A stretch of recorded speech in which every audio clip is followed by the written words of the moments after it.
Welcome to wild wolf. So Pushpa wild fire తోటి ఎంత success అయిందో మనందరికీ తెలిసిందే. సో ఈ వైల్డ్ ఫైర్ తోటి బన్నీ కూడా పారితోషికం పెంచేశాడంటూ సోషల్ మీడియాలో హల్చల్ చేస్తుంది. సో ఇందులో ఎంతవరకు నిజం ఉంది? సో నెక్స్ట్ బన్నీ చేయబోయే ప్రాజెక్ట్కి నిజంగానే పెంచారంటారు. సో ప్రస్తుతం మనతోటి సీనియర్ జర్నలిస్ట్ జగదేవ్ గారు ఉన్నారు. సో అడిగి తెలుసుకుందాం. So hi sir. Hello.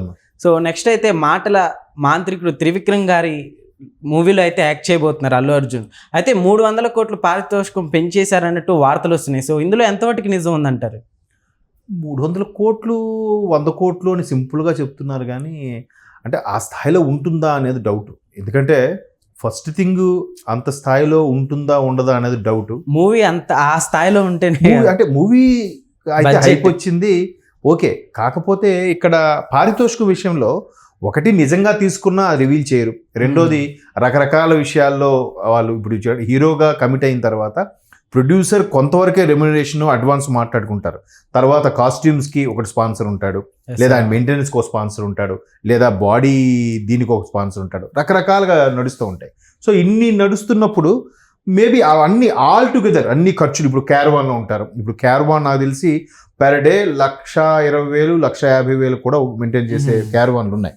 So ఈ మెయింటెనెన్స్ అన్నీ కలిపి అందులోకి వస్తే రావచ్చు. దాంతోపాటు ఆయన ఒక్కడే కాదుగా, ఇప్పుడు ఆయన మేనేజరు, ఆ తర్వాత ఆయన పేరేటి పర్సనల్ డ్రెస్సర్ కానీ, హెయిర్ డ్రెస్సర్ కానీ, మేకప్ మ్యాన్ కానీ, వీళ్ళందరూ వీళ్ళ జీతాలు కూడా ఉంటాయిగా, వీళ్ళకి ఇచ్చే రెమ్యునరేషన్ కూడా ఉంటుందిగా.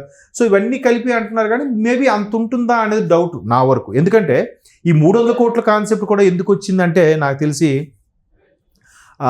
పుష్ప 2 షూటింగ్కి ఆల్రెడీ పుష్ప రిలీజ్ అయ్యే టైంకి 2 కూడా స్టార్ట్ చేసేసారు. చేసినప్పుడు అక్కడి నుంచి లెక్క వేసుకుంటే రిలీజ్ అయ్యే టైంకి 3 ఏళ్ళు పట్టింది. సో ఈ 3 ఏళ్లలో ఇప్పుడు ఆయన ప్రభాస్ గారికి 100 కోట్లు 150 కోట్లు అనుకున్న తరుణంలో ఈయన కూడా నేషనల్ వైడ్గా డెవలప్ అయ్యారు కాబట్టి మేబీ ఒక 100 కోట్లు అనుకుందాం సినిమాకి, ఒక సంవత్సరం. సో 3 ఏళ్ళు నడిచింది కాబట్టి 3 ఏళ్ళు కలిపి 250 కోట్లు ఎన్నో తీసుకున్నారు పుష్ప కానీ కొన్ని వార్తలు వచ్చాయి. సో అట్లా 3 ఏళ్ళు ఒకే సినిమాకి డెడికేట్ చేశారు కాబట్టి ఆ కాల్ షీట్స్, ఆ షెడ్యూలు, ఆ టైమింగు అన్నీ కలిపి మేబీ అంత అమౌంట్ అయి ఉంటుంది కాబట్టి అది ఛార్జ్ చేశారేమో, అందుకు ఆ విధంగా ఆయన తీసుకున్నాడేమో అని అనుకుంటున్నాను సార్. అయితే అసలు ప్రతి హీరో ఇలా ఒక మూవీ హిట్ అవ్వగానే పారితోషికం పెంచేసి అసలు సామాన్యుడు తర్వాత సినిమాకి వెళ్తాడంటారు. అసలుకి హీరోని 3 కోట్లు తీసుకుంటే ఇంకా డైరెక్టర్ దాని మీద బడ్జెట్, అంటే డైరెక్టర్ గారు నిర్మాత బడ్జెట్, ఆ స్టోరీ అసలుకి పారితోషికం. ఒకటి వాస్తవం, ఎక్కడైనా సరే ఏ ఇష్యూ వచ్చినా ఏది జరిగినా ముందు రిలీజ్ అవ్వాల్సింది, మారాల్సింది ప్రజలే అంటే ప్రేక్షకులే.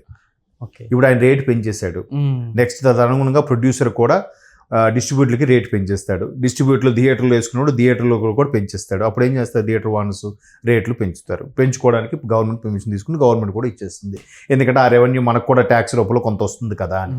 ఇప్పుడు 100 రూపాయలు తీసుకుంటే ఒక గవర్నమెంట్కి ₹1 వస్తుందిగా.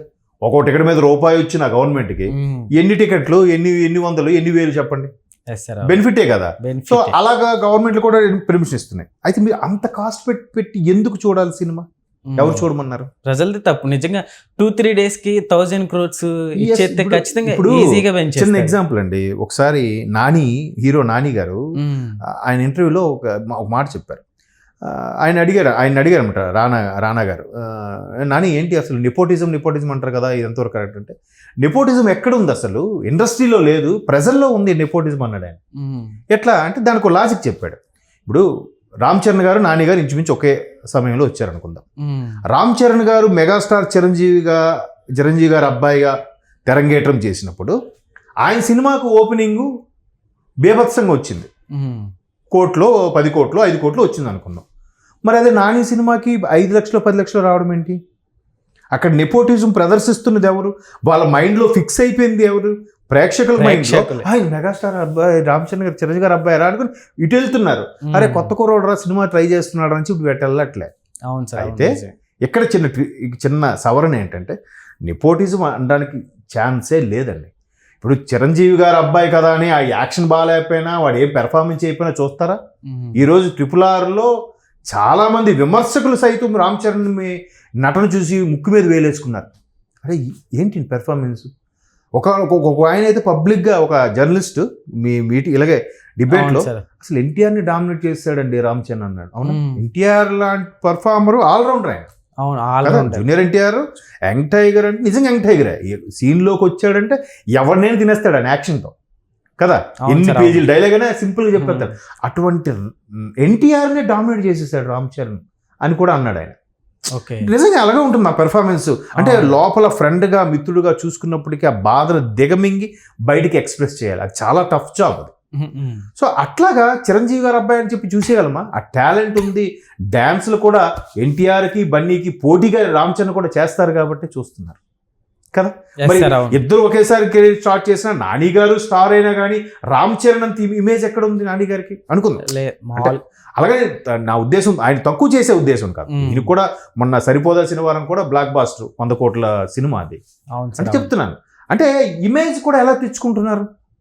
అక్కడ నెపోటిజం ప్రదర్శిస్తుందో ప్రేక్షకులే అంతే కదా. సో ఇప్పుడు కూడా మీరు అంటున్నట్టు ఆ రేట్లు కూడా వాళ్ళు పెంచుకెళ్తున్నారు. మీరు చూడకండి, బాయ్కట్ చేయండి, మానేయండి. మాకు 200 మ్యాక్సిమం 200 టికెట్ ఉంటేనే చూస్తాము, లేదు బెనిఫిట్ షో 500 ఉంటే వెళ్తాము. అరే ఆడు 1200 అంటే మామ 2,000 ఇస్తే నాకు ఇచ్చారా? 3,000 గొలుసులు తాకట్టు పడి మరి వెళ్తున్నారండి. ఎవరు తప్పు అంటారండి? ప్రేక్షకులే. కాబట్టి అలా ఇచ్చినప్పుడు, ఆ క్రేజ్ ఇచ్చినప్పుడు, దీపం ఉన్నప్పుడే ఇల్లు చక్కబెట్టుకోవాలి. ఆ సామెత అందరికీ తెలిసిందే. అందులో ఇండస్ట్రీ అనేది అందరికీ తెలిసిన నచ్చజెప్పిన గుణపాఠం ఏంటంటే స్టార్డమ్ అనేది ఎప్పుడు ఉంటుందో ఎప్పుడు పోతుందో తెలియదు ఎవరికి. ఆ స్టార్డమ్ ఉన్నప్పుడే ప్రతి ఒక్కరు ఇల్లు చక్కబెట్టుకోవాలి. ఆ స్టార్డమ్ తగ్గట్టుగానే దాన్ని వసూలు కూడా చేసుకోవాలి. అంత స్టార్ ఇమేజ్ వచ్చాక నేను ఫ్రీగా చేస్తాను అంటారా బన్నీ గారు? చేస్తే ఈయనేంటి పిచ్చోడ్లా ఉన్నాడు అనుకుంటారా? అనుకోరా? మళ్ళీ ఈ జనాలే అంటారు. అవునా కదా? ఇదే బన్నీ గారు ఇంత ఇమేజ్ వచ్చిన తర్వాత నాకు జస్ట్ 10 crores ఇవ్వండి చేస్తానంటే ఇదేంట్రా 300 కోట్ల ప్రాజెక్ట్ ఉన్న హీరో 10 కోట్లు చేస్తారంటారా? ఈయనకేం మైండ్ పోయిందా అంటారంటారా? మళ్ళీ ఈ జనాలే, ఈ ప్రేక్షకులే అంటారు. కాబట్టి ఆ ఇమేజ్ తగ్గట్టుగా అలా వెళ్ళిపోతూ ఉండాలి ఫ్లో. ఎప్పటికీ అలాగే ఉంటే ఎక్కడ వేసిన కొంగలు అక్కడ. ఈరోజు తెలుగు సినిమా కానీ భారతీయ సినిమా కానీ ప్రపంచ స్థాయికి ఎలా వెళ్ళిపోయిందండి. ఈరోజు అక్కడ టెక్నీషియన్స్ కూడా మన దగ్గరికి వచ్చి నేర్చుకుని వెళ్తున్నారంటే మీరు ఒకసారి ఆలోచించండి. మన దగ్గరికి వచ్చి కొన్ని రకాల మెళకువలు నేర్చుకొని, కొన్ని రకాల యాక్టింగ్ స్కిల్స్ నేర్చుకొని వెళ్తున్నారంట. వాళ్ళకి ఎంతసేపు మిషన్ గన్లు, గ్రీన్ మ్యాట్, బ్లూ మ్యాట్ వేసుకొని మొత్తం అది చేయడం వచ్చే కానీ న్యాచురల్గా తీయడం ఎలాగా, న్యాచురల్గా ప్రజలకి గుండెలకు హత్తుకునే వరకు చేయడం ఎలాగా, ఎమోషనల్గా టచ్ చేయడం ఎలాగా అనేది వాళ్ళు ఎస్పెషల్లీ కేరళ వచ్చి నేర్చుకుంటున్నారంట. మలయాళం సినిమాలు పెద్ద పెద్ద ప్రాజెక్టులు భారీ ఏమి ఉండవు. చాలా సున్నితమైన అంశంతోనే సినిమా అంతా లాక్కెళ్తాడు, టచ్ చేస్తాడు. అది అరే మనకి ఎంత చిన్న థాట్ మనకెందుకు రాలేదు అనిపించేలా ఉంటుంది. అంటే ఇప్పుడే కాదు, భారతీయ సినిమాల్లో ఎప్పుడు నేషనల్ అవార్డు వచ్చినా కూడా అయితే వెస్ట్ బెంగాల్ కానీ కేరళ కానీ రెండు ఎక్కువ వినిపిస్తూ ఉంటాయి. అంటే నాకు తెలిసి ఎక్కువ ఆ 2 రాష్ట్రాలకు వచ్చాయి. అంటే మిగతా వాళ్ళు నటులు కాదని కాదు నా ఉద్దేశం. అంటే అలా ఆ అంశాన్ని సున్నితంగా టచ్ చేసే అంశాన్ని మిగతా వాళ్ళు ఎందుకో కమర్షియల్గానే చేస్తున్నారు తప్ప వాళ్ళంతా సింప్లిఫైగా చేయలేకపోతున్నారంట. సో వరల్డ్ వైడ్గా ఉండే టెక్నీషియన్స్ కూడా ఇక్కడికే వచ్చి నేర్చుకునే పరిస్థితి ఉంది. ఈరోజు film city, Ramoji film city ఉంది హైదరాబాద్లో, వరల్డ్ క్లాస్ ఫిల్మ్ సిటీ. హాలీవుడ్లో కూడా అరే ఒక దగ్గరే అన్ని రకాల స్టూడియోలు, అన్ని రకాల ఎక్విప్మెంటు, అన్ని రకాల సెట్లు, అన్ని రకాల కాస్ట్యూమ్స్, ఏది కావాలంటే అది చేసే అంత స్కోపు ఒక ఫిల్మ్ సిటీలోనే ఉంది. ఏంటి ఇండియా మొత్తం మీద తీసుకున్నా, ఈవెన్ హాలీవుడ్ రేంజ్ స్టూడియోలు కంపేర్ చేసుకున్నా. కాబట్టి అలాంటి స్థాయిలో ఉన్న వ్యక్తి కాబట్టి నెక్స్ట్ త్రివిక్రమ్ గారితో చేసిన, నెక్స్ట్ ఇంకోటి ప్రాజెక్ట్ చేసుకున్నా కూడా ఖచ్చితంగా ఆ రేంజ్ ఉంటుంది. మేబీ ఆల్ టుగెదర్ కలిపి 200 crores ప్లస్ అవ్వచ్చు అని నా అభిప్రాయం. మరీ అంతైనా వాళ్ళు ట్యాక్సులు గీక్సులు చూపించుకోవాలి, వాళ్ళకి తలనొప్పి కదండి. ఎంతవరకు వాస్తవం అని తెలియదు కానీ అలాంటి విషయాలు వాళ్ళు మాట్లాడరు, నవ్వి ఊరుకుంటారు. అది okay sir, thank you. So guys చూశారు కదా, 3 daysకి 1000 crores ఇస్తే 300 కాదు, దానికి డబుల్ అయినా పెంచేస్తారు. సో మార్పు రావాల్సింది మనలోనే, ప్రతి ఒక్కరిలో రావాలని కోరుకుంటున్నాం.